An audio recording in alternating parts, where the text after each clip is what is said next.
दूसरा अध्याय श्लोक संख्या 39 से 41 तक भगवान श्री कृष्ण अर्जुन से कहते हैं, है सांख्य का यह ज्ञान अब सुन, योग का शुभ ज्ञान भी हो युक्त, जिससे कर्म बंधन पार्थ छूटेंगे सभी।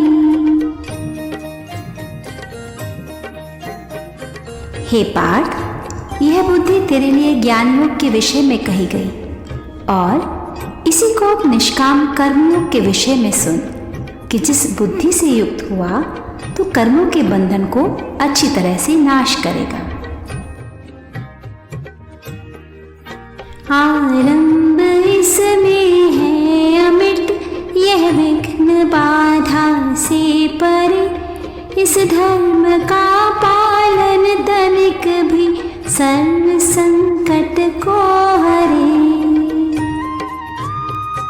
और इस निष्काम कर्मयोग में आरंभ का अर्थात बीज का नाश नहीं है और उल्टा फल रूप दोष भी नहीं होता है। इसलिए इस निष्काम कर्मयोग रूप धर्म का थोड़ा सा भी साधन जन्म मृत्यु रूप महान भय से उद्धार कर देता है।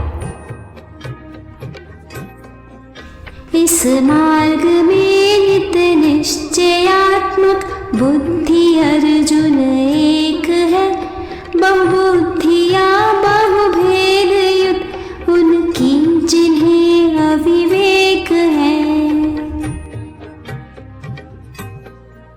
और हे अर्जुन, इस कल्याण मार्ग में निश्चयात्मिका बुद्धि एक ही है और अज्ञानी पुरुषों की बुद्धियां बहुत भेदों वाली और अनंत होती है। बुद्धि योग का साधन करने के लिए यह अत्यंत आवश्यक है कि बुद्धि को केवल एक ही बिंदु पर केंद्रित कर लिया जाए। वह बिंदु यह है कि मनुष्य जीवन केवल इसलिए मिला है कि इस छोटे से जीवन में ऐसा साधन कर लिया जाए जो आगे 84 लाख योनियों में जीवन मरण के कष्ट से हमारी रक्षा करे। इस प्रकार के निश्चय से युक्त बुद्धि यदि संभाव में स्थिरता से प्रतिष्ठित हो जाती है तो उसी को यहाँ निश्चयात्मिका बुद्धि का नाम दिया गया है। ऐसा ना होने पर मनुष्य की बुद्धि संसार के भोगों की प्राप्ति में आसक्त रहती है और उनको प्राप्त करने में नाना प्रकार के कष्ट उठाने के साथ ही साथ आगे के लिए भी 84 लाख योनियों में भ्रमण की योजना बन जाती है।